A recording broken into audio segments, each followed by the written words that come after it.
Once a dreamer, now a guide for dreamers. Hi everyone, welcome to my very first vlog. I am Teacher Pam, a licensed professional teacher, LET Natcher, and a LET lecturer. I'm just super glad that you're here because to be honest, I never really saw myself doing this. I'm not into vlogging and I rarely show up on social media. I've been thinking about sharing this video since last year, and it just hit me today that this platform might be the right place to do it. Right now, I'm stepping out of my comfort zone, not for views or likes, but of course, I wish you would support me. When I saw the number of aspiring teachers out there searching for direction and motivation, I was reminded of a promise I once made that if I top the board exam, I will give back. And so here I am sharing not just the content, but the commitment. I know there are already several great online platforms for let preparation, and I'm grateful to be joining that growing community. I'm not here to compete in any way. I'm just here to share my story, offer free let lectures, learn from this experience, and of course, help you expand your choices as you prepare for your own victory. Because sometimes one more voice, one more tip, one more perspective, that could make all the difference. So while I might still be awkward on calm, I hope you'll stick around, listen in, and learn with me. To formally introduce myself, I am Pamela May Salome Orolfo, a licensed professional teacher since 2024. I placed top 8 in the March 2024 licensure examination for teachers, secondary level. I graduated magna cum laude with a degree in Bachelor of Secondary Education, major in Sciences, and I proudly serve as the valedictorian of Batch 2023 at Camarines Norte State College. In the same year, I was recognized as the rank 1 outstanding student teacher in Bicol by PAFTA Region 5. I am also a proud RA 7687 DOS scholar, and currently I am affiliated to some known review centers as faculty, and I'm currently practicing my profession at one of the institutions in our province. I must say I am a product of public education, hard work, and of course, unwavering faith. And now, I'm here not just to share my credentials, but to offer my experience and help you reach your own success. So, in this first episode, I'll be sharing how I became a laptop natcher and the 5 core tips that helped me get there. I hope you find something here that resonates, motivates, and moves you closer to your own dream of becoming a licensed professional teacher. So for my tip number 1, you should know your battle. Ano? So strategy without awareness is like fighting blind. Alam niyo sa kahit anong laban, hindi sapat na matapang ka lang. Kailangan kilala mo rin kung sino o ano ang kalaban mo. At sa LET, the very first step I did is to know what I am up against. Paano? Simple.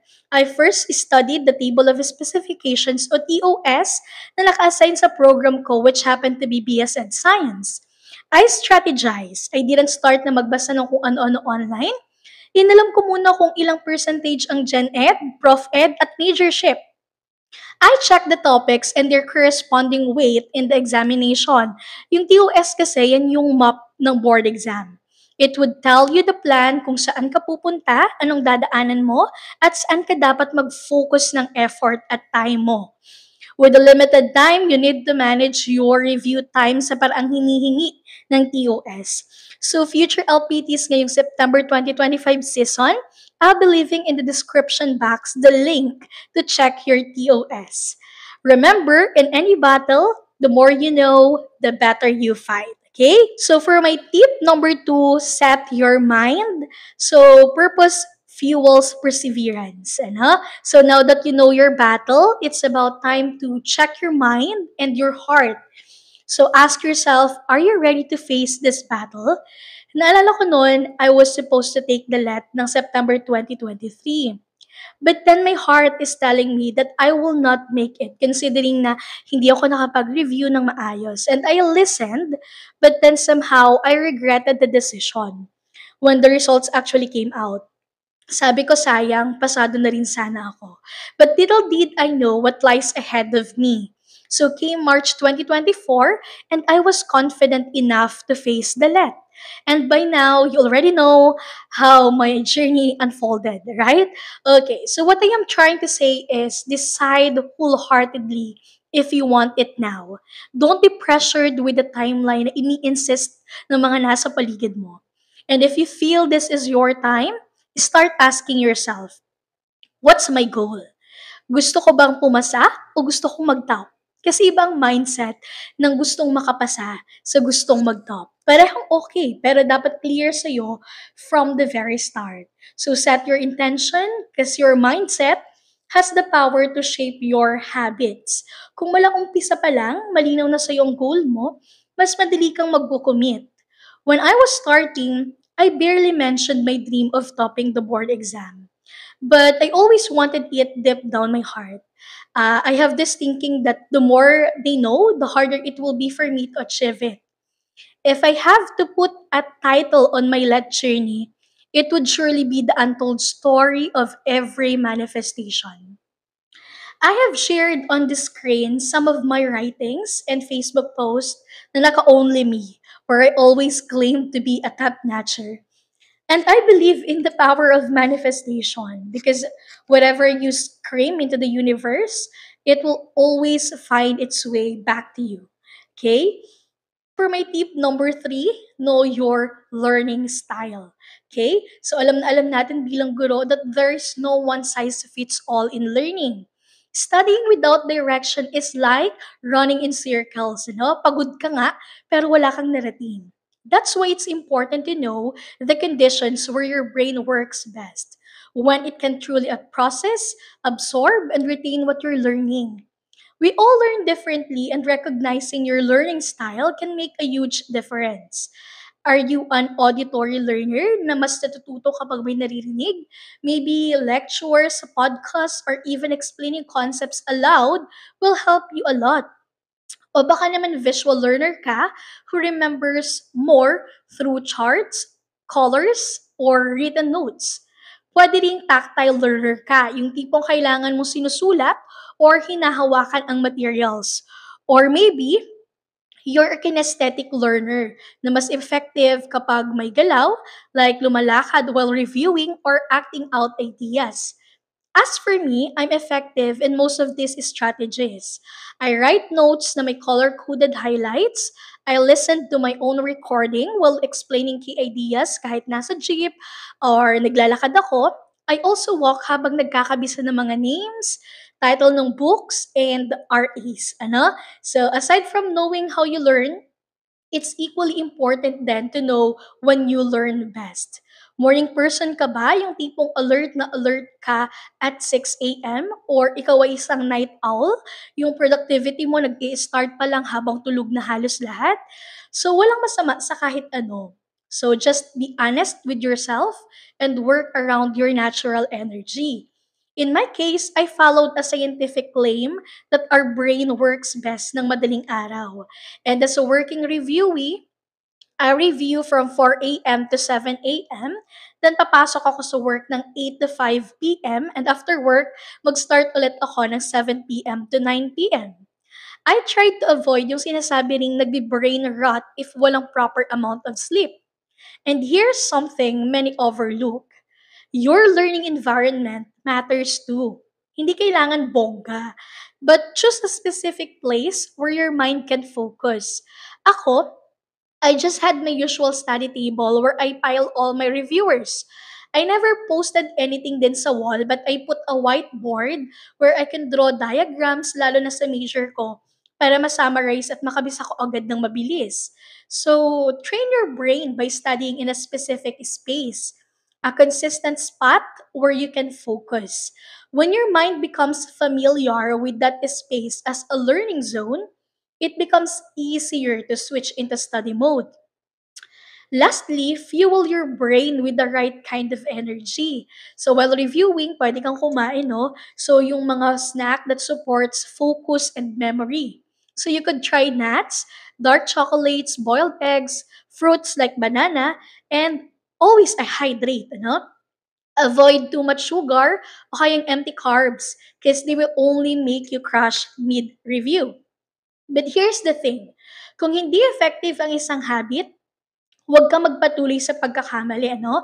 It's okay to change your routine. Ang mahalaga, you find what works best for you.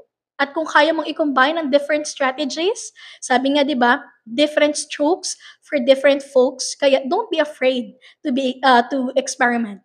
Okay? So know your style, know your time, set your space, feed your brain, study smarter and not harder. Okay? So for my tip number 4, maximize your resources. Sabi, resources are useless unless you make them useful. Ngayon, sobrang dami ng paraan para matuto. May physical books, may e-books, online lectures, and review centers. Lahat ng yan available na. But here's the thing. Harness everything that you have and use them to your advantage. Kung may access ka sa e-books, gamitin mo. Kung may mga online lectures, watch them and take notes. Kung may review centers na malapit at kaya ng budget, join them. Pero hindi lang puro screenshots at save ng soft copies. Make sure na mababasa at maaaral mo talaga ang mga resources na yan. Huwag ka lang mag-store ng files, make them work for you. Learn actively and take full advantage of the tools. Hindi lahat ng matututunan mo ay nasa isang lugar lang, kaya dapat maging resourceful ka. Okay? To share a bit of my journey, I was a proud scholar of a well-known review center. So doon ko unang na-develop ang learning habits ko, my test-taking skills, and of course, the knowledge I needed to conquer the let. Pero hindi lang doon natatapos ang preparation. I also made use of free online review sessions. Marami yan ngayon and they're really helpful. Okay? Pero ito ang mahalagang paalala. Not everything you see online is correct. May mga materials na may maling sagot or outdated na information. Kaya dapat vigilant tayo. Bakit? Kasi kung anong unang pumasok sa isip mo, yun ang madalas na nag-i-stay. What if mali pala yun? Mahirap na. So always remember, be wise, be careful, and always verify what you're studying. Hindi pwedeng basta-basta lang. Dapat mapanuri at mapili tayo sa materials na ginagamit natin. Okay? For my tip number 5, surround yourself with positive people. Sabi nga, your circle shapes your spirit. The journey to becoming a licensed professional teacher is no walk in the park. It's draining, ano? You'll have days when you feel discouraged, doubtful, or even on the verge of giving up. Kasi hindi lang ito laban ng utak mo. It's a test of your physical, emotional, mental, and spiritual strength. At sa laban na to, one of the biggest factors that will determine your success is the people around you. So, surround yourself with those who inspire you, who challenge you, and who believe in your potential. Okay? Hindi lang yung magle-lift sa'yo pag down ka, pero yung may healthy competition, open to strategy sharing, and willing to grow together with you. So preparing for the let is hard enough. So, swerte ka, okay? You're lucky kung meron kang circle with the same goal and mindset. It makes staying on track so much easier, no? So energy is contagious, especially yung mga negative ones. So it's okay to distance yourself from those who drain you. Protect your peace. Choose people who believe in your dreams as fiercely as you do. On a personal note, I never felt alone in this journey. I came from a big family and they were all cheering for me. My friends listened to my rants, encouraged me, and lifted me during low moments. I also had a study circles where we exchanged ideas, shared notes, and sometimes even studied together online. That made all the difference. So my advice, find your people. Keep them close because in this battle, no one wins alone. Okay? All these 5 tips would mean nothing without this final one. Never stop praying. When everyone else is asleep, too busy, or has forgotten about you, remember, He never leaves. He listens, He understands, He reads even the words your heart can speak. In moments of doubt, exhaustion, or fear, lift it all to Him. Because no matter how strong your strategies are, nothing compares to the strength that comes from faith. Sa lahat ng lot takers ng September 2025, tandaan nyo, hindi madaling daan ang tatahakin ninyo, pero walang imposible sa mga determined at handang magsikap. The journey to becoming a licensed professional teacher starts with a single step, and you've already taken that first step by just deciding to pursue this dream. Okay? So if you found this video helpful and you're looking for more tips, motivation, and review content, make sure to follow me on all my platforms. You can find more educational content on my YouTube channel, Maestra Kan Agham, and you can also connect with me through my Facebook page, Maestra Kan Agham LPT, where I post updates and encouragement for lot takers. For quick tips, study hacks, and real-time insights, follow me on TikTok at maestrakanagam_LPT. Sama-sama nating abutin ang pangarap mong maging ganap na LPT. Ikaw, anong tip ko ang nag-resonate sa'yo? Comment down below in our comment section and I'll be happy to read all your comments. Fueled by faith, driven by purpose, shared with the world, this is your Maestra Kan Agham, once a dreamer, now a dream builder. Padayon Future LPT, see you on my next lecture. When your dreams come alive, you're unstoppable. Take a shot, chase the sun, find the beautiful. We will go in the dark, turning dust to gold.